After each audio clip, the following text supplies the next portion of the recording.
Our gospel lesson is from Luke. Then Jesus told them a parable about their need to pray always and not lose heart. He said, in a certain city there was a judge who neither feared God nor had respect for people. In that city there was a widow who kept coming up to him saying, "Grant me justice against my accuser." For a while he refused, but later he said to himself, "Though I have no fear of God and no respect for anyone, yet because this widow keeps bothering me, I will grant her justice, so that she may not wear me out by continually coming." And the Lord said, "Listen to what the unjust judge says. And I will not grant justice to his chosen ones who cry to him day and night? Will he delay long in helping them? I tell you, he will quickly grant justice to them. And yet, when the Son of Man comes, will he find faith on earth?" He also told this parable to some who trusted in themselves, that they were righteous and regarded others with contempt. 2 men went up to the temple to pray, one a Pharisee and the other a tax collector.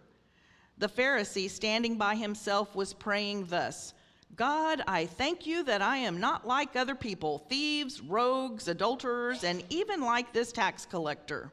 I fast twice a week. I give a tenth of all my income." But the tax collector, standing far off, would not even lift his eyes to heaven, but was beating his breast and saying, "God, be merciful to me, a sinner." I tell you, this man went down to the home justified rather than the other. For all who exalt themselves will be humbled, but all who humble themselves will be exalted. This is the word of the Lord. Thanks be to God. Last week we looked at praying honestly. To pray honestly is to let God into those far reaches of your soul, possibly things that you choose to hide from others. But with God, nothing is hidden. So to pray honestly is to let God in and admit your failings. A good way to pray honestly is to take time each night and examine your day. The spiritual practice of examine, which is spelled E-X-A-M-E-N, which is also known as the examination of the consciousness. It is to think about your day at the end of the day and open your attention to God. I found the best time is in the evening before bed, but not when I am so exhausted that I fall into unconsciousness. Spend time thinking about when you saw God that day. How did you feel? What was the most life-giving part of your day? What was the most draining? When did you drift away from maybe being the best person you can be? What might you do differently tomorrow? Socrates is credited with saying, "An unexamined life is not worth living." It's a little drastic, but does it resonate with you? So spend some time this week thinking and doing an examine spiritual exercise and use it as a prayer. Prayer relies on the belief that God hears us and cares for us. Yet there are times we might feel that our prayers are unanswered. We wait, nothing. And although we wait and look for a response, we see no evidence that a prayer might be answered. In today's passage, Jesus tells us of 2 parables with different examples of prayer to show us how to strike a balance between a persistent prayer and a humble prayer. In Luke 18, 1-8, a woman repeatedly and relentlessly approaches this judge to request support and justice. Now you have to remember, in the New Testament, if you're a widow and you do not have a male attached to you, you're as good as a beggar or a prostitute on the street. You find ways to make money so that you can feed yourself. it's obvious that this woman does not have a male heir. Her husband has died. Maybe her dad has died. There weren't any brothers to take her in. She was lost. Now, in Jewish laws, they were to place care in the widows and the orphans. We know that. We know that in Jewish laws, because Jesus quotes them, care for the widows, care for the orphans. But in this story, it's obvious that this non-God-fearing judge, called an unjust judge, was not ruling with justice. And this widow could have backed off. She could have said, I have no place. I have no voice. But she was persistent. She was so persistent that he finally said, oh my gosh, to get her off my back, I'll just do what she says. Kind of reminds you of calling insurance companies, doesn't it?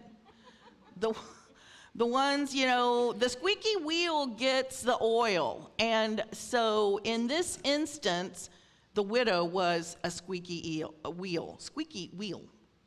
She kept coming back and bothering.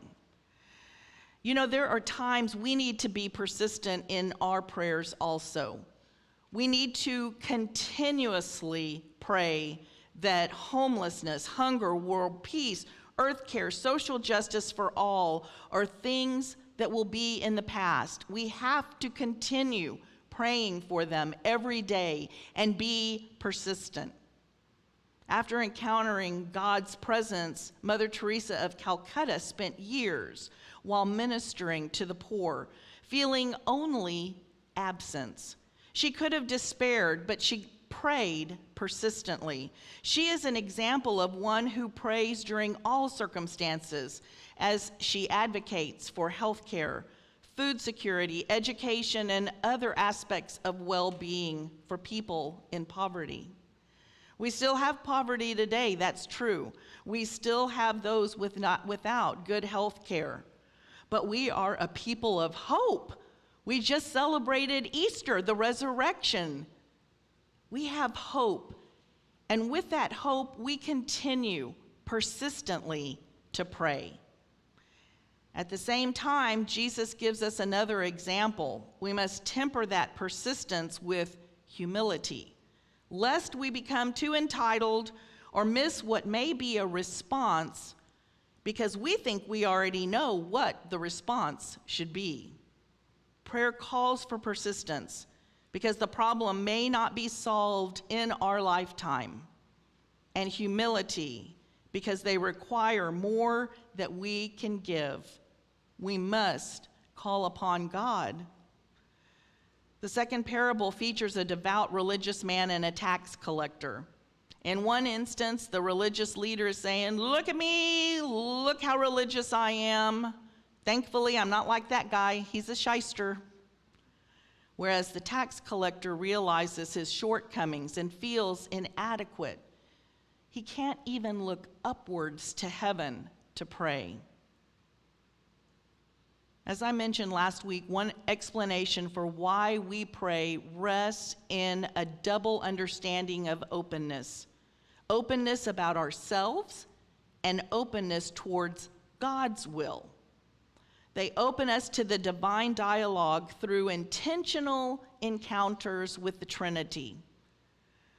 One way of honing into this intentional encounter with the Trinity is through the spiritual discipline of contemplative prayer. It's a way of being with God that does not depend on giving the Holy One information about what we would like to have done in the world. The late Henry Nouwen says, "The practice of contemplative prayer is the discipline by which we begin seeing the living God dwelling in our own hearts." We see the living God dwelling in our own hearts. Careful attentiveness to the one who makes a home in the privileged center of our being gradually leads to recognition.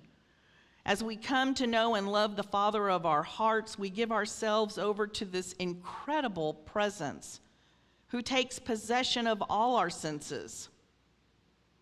By the discipline of prayer, we are awakened and open to God within, who enters into our heartbeat and our breathing, into our thoughts and emotions, our hearing, our seeing, our touching, and our tasting. It is by being awake to this God that we also find the presence in the world around us. Here we are again in front of a secret.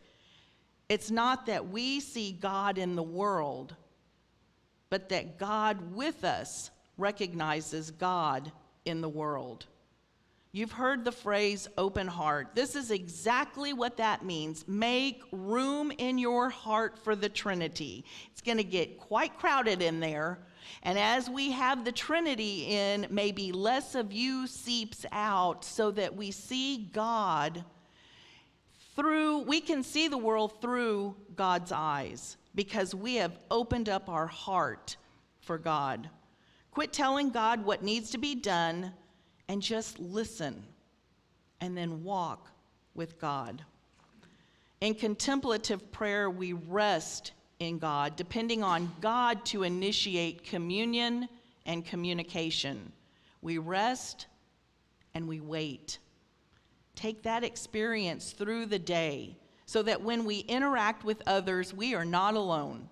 We are with the Godhead, acting, speaking, doing, and listening. Our prayers are not only thanking God and asking for help and healing, our prayers also get us off our knees and call us to action. Want world peace? Let it begin with you in all situations. Practice peace at home, at work, in the car, in traffic. Want a better relationship? Begin by being a better spouse, a better friend, a better child, a better citizen. The Apostle Paul tells us to pray without ceasing. That tells me that everything that we do must be a prayer to God. Our very lives are a prayer. As we continue learning more about what Jesus says about prayer, let's ask ourselves, is our prayer mostly a one-sided monologue with God? Are we spending time in contemplative listening? Do our prayers tend to dictate to God what we would like to see done in our lives and in the world? What might this be telling us about our understanding of prayer?